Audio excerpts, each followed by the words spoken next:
सपा कांग्रेस गठबंधन अपनी पसंद की सीटें छोड़ने को राजी नहीं। कांग्रेस इन सीटों की जिद में बढ़ रही है तल्खी। उत्तर प्रदेश में लोकसभा सीटों को लेकर सपा और कांग्रेस के बीच संशय बरकरार है। कांग्रेस अपनी प्रथम वरीयता वाली सीटें छोड़ने को तैयार नहीं, जबकि सपा इन सीटों पर उम्मीदवार उतार चुकी है।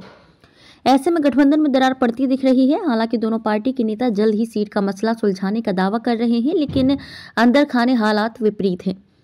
प्रदेश की 80 सीटों को कांग्रेस ने वरीयता के आधार पर 3 श्रेणी में बांटा है। पहली प्राथमिकता में उन सीटों को रखा है जिसमें 2009-2014 में कांग्रेस विजेता रही। साथ ही पिछले वर्ष नगर निकाय के चुनाव में बेहतर प्रदर्शन करने वाली सीटों को भी वे अपनी प्राथमिकता में शामिल कर रही है। इस तरह पहली प्राथमिकता की 30 सीटों पर दावा किया। सीट निर्धारित करने के लिए बनी कमेटी की 2 दौर की बात भी हो चुकी है। पहले कांग्रेस और सपा ने हर सीट पर 2-2 उम्मीदवारों के नाम रखे। सूत्रों का कहना है कि सपा की ओर से कांग्रेस को करीब 20 सीटें दी जा रही हैं, लेकिन इसमें उसकी पहली प्राथमिकता वाली सीटों की संख्या सिर्फ 5 से 7 ही हो रही है।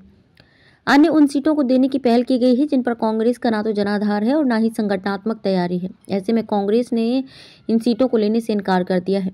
इन सीटों में हरी झंडी। सूत्रों का कहना है कि सपा की ओर से कांग्रेस को अमेठी, रायबरेली, कानपुर के अलावा जालौन, बांसगांव, बरेली, सीतापुर, गाजियाबाद, बुलंदशहर आदि सीट देने की पहल की गई है, लेकिन कांग्रेस इन सीटों को लेने के लिए तैयार नहीं है। कांग्रेस की पहली प्राथमिकता में फर्रुखाबाद, लखीमपुर खीरी आदि सीटें हैं, लेकिन इन सीटों पर सपा ने उम्मीदवार घोषित कर दिए हैं। इसी तरह सहारनपुर सीट भी सपा नहीं देना चाहती है, जबकि कांग्रेस इस सीट को छोड़ने को तैयार नहीं है। ऐसी स्थिति में दोनों दलों के बीच तल्खी बढ़ती जा रही है। हालांकि सपा के मुख्य प्रवक्ता राजेंद्र चौधरी कहते हैं कि जनाधार के आधार पर सीटों पर बातचीत चल रही है, जल्द ही इस मसले को सुलझा लिया जाएगा। दूसरी तरफ कांग्रेस के प्रवक्ता अंशु अवस्थी का कहना है कि कांग्रेस ने पहली प्राथमिकता वाली सीटों पर लंबे समय से तैयारी की है। ऐसे में उन्हें छोड़ना भविष्य की सियासत के लिहाज से ठीक नहीं होगा।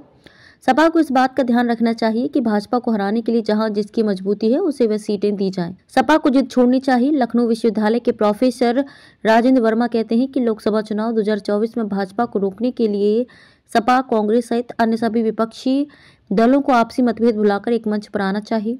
सपा अध्यक्ष अखिलेश यादव अपने सभी सहयोगी दलों को एकजुट रखने की जिम्मेदारी निभानी होगी, क्योंकि वह प्रदेश में सियासी तौर पर बड़े भाई की भूमिका में है।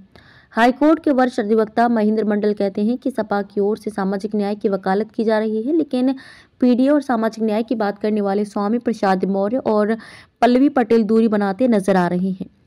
रालोद पहले ही अलग हो चुका है। ऐसे में सपा को जिद के बजाय उदारता दिखाते हुए गठबंधन धर्म निभाना चाहिए।